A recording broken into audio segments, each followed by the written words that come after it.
Sonic Universe issue 48. We start out with Jack's thugs fighting and effortlessly capturing the Chaotix, with Vector lampshading that they lost so easily when they beat Badniks effortlessly. I actually laughed at this panel. Vector complains, and then Charmy says, There, you lose a lot anyway, so nobody will notice. And Vector says sarcastically, Thanks, Charmy. This is how they should write Charmy, making his annoyingness to the characters be from acute naivety and lack of social skills, not from him intentionally being a brat or being brain damaged, and his friends not completely hating him, but instead just being, like, a little sarcastic with him, but still patient. Mighty briefly makes me wonder if he got amnesia, since he talks like a rough gangster to Vector and the crew, saying they just need to beat them into shape so they know to follow him and Jack. Then I breathe a sigh of relief at seeing that Mighty's apologizing for the act. Charmy hugs him as he apologizes for the scare again, and Mighty says that his old gang came this close to blowing his cover. When Espio says that Mighty stopped sending letters, Ray says that they didn't even give them a chance to go to Angel Island first. Mighty says he's bought them some time, so now he can explain what happened. He joined the Sandblasters with fake names so he could get closer to his sister. Through them, he's been getting a better idea of his boundaries, how the local Dark Legion works, and the land. Then he says that the reason he sent the warp ring back to his friends, instead of just using the warp ring to immediately get to his sister, kidnap her for her own good, and then go to the Nanite City and talk to her, which could have solved the whole story arc immediately, was because he knows Jack and his thugs are sick people, and he didn't want them getting his warp ring.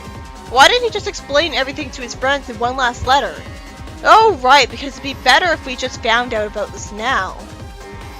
Vector asks why he couldn't just pop over and explain with the warp ring, and Mighty insists that he couldn't use the warp ring covertly, even though he has a room with the door closed, so no one would ever see him leave and come back, and he could have just done it at midnight.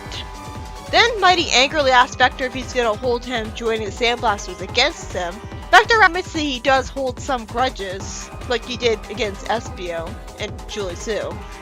Mighty says that their timing is perfect because they can be trusted to look after Ray while he goes to meet with the Baron. Vector says he doesn't want him to leave again when they just found him, and Mighty says that he couldn't simply walk up to these guys.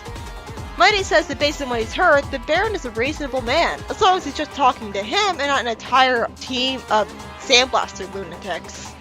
The next night, Espio turns invisible, saying he'll scout ahead, with Mighty warning him that he doesn't want to get caught breaking curfew here.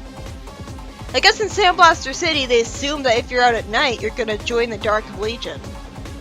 Ray asks sadly if Mighty will even need him as a brother anymore when he gets his real sister back.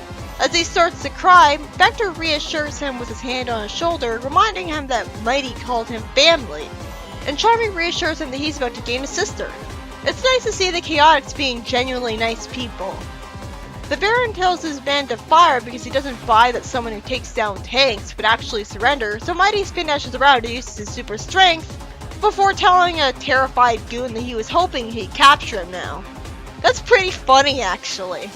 Later, he thanks the Baron for not shackling him, and Baron says that he's seen him in action and knows that they wouldn't do any good. Mighty tells the Baron what's going on. The Baron calls out for his sister, and his sister tells him to stop hugging her, asking who Mighty is. His sister says, looking emotionless, that she has no family, and she grew up in an orphanage, and was told that her family were criminals. She had food and shelter there, but little else, implying that maybe the reason she's emotionless is from her being damaged by the lack of love. Mighty apologizes for not being there for her, as I think about how unlucky she was that nobody at all thought to adopt her. And she says that he means nothing to her because she has no memories of him at all, although she at least looks sad and apologizes before saying that. She then asks to turn in for the night, and a devastated Mighty is apologized to by the Baron, who explains that her terrible childhood left her distant. He was hoping that Mighty would be able to crack the shell around her heart, but he couldn't. Also, I guess Mighty didn't have any other sort of family than his parents around Mercia, since they killed his sister's parents, and they didn't bother to send her to some other relatives of her own. He pats his head reassuringly, and Mighty asks if she's happy here. He's told that she's as happy as any of the Legionnaires here could be, and since they've got good people in there, they're like one big family, and he's made a point of looking after the kids like her. Then Baron yells at the grunts to forget about all the chaotic stuff he just heard, telling them that it's just the Sandblaster telling a lie, and threatens them that they don't need to tell Eggman about what happens tonight. Fortunately, they have the good decency to be more loyal to him than Eggman. The Baron warns Mighty that bad things would happen if Eggman knew he was here or who Matilda was. He says that he'll send word to Jack to do a prisoner exchange, and he's sure Mighty's got his escape plan once he gets back to the city, but until then, he'll have to stay in the brig to keep up appearances. Mighty cries in the brig, and the next morning, Jack gets furious over not knowing where Mighty is, and lampshades angrily how Ray takes forever to talk with his stutter. Espio tells him that Mighty wanted a shot at the Baron himself, and this calms Jack down, and he says that the three of them will do on the front lines. Jack has no problem exchanging prisoners for Mighty because he can break them free just like that, and explains that they've done this a few times before with prisoners crossing over and then everyone going home. So it's kind of like it's a fake war. The story ends with Jack saying that this time, all of a sudden, he's not giving anyone up and the Baron is going back alive. Why did he try to do this a lot earlier? This issue was by Ian Flynn. It got a lot of charming moments to it. This was a pretty creative way to justify Mighty not getting his sister back. I thought either he wouldn't find her, or he would find her and then get the obvious news that, duh, she's Legionite. She has explosives in her cybernetics, it can't just be liberated that easily. What if removing those explosives would be such a delicate surgical process and Rotor wouldn't bother risking it? Which would be stupid since Nicole's nanite should make that cakewalk, but whatever. Instead of that being the only reason she did not escape, which wouldn't be that good of a reason, it's explained that Mighty's sister doesn't remember him because she grew up without him after their parents got arrested, and her bitter, loveless childhood made her become emotionally distant, acting like a robot. Logically, she's been allowed her life as one. So she doesn't feel like leaving with Mighty as a result of having no attachment to him. And I guess she doesn't know well enough to know that she should leave the Dark Legion. She's comfortable where she is. She's like true neutral. I like that the Baron comforted him and told him that he cares for the kids here as like a big happy family.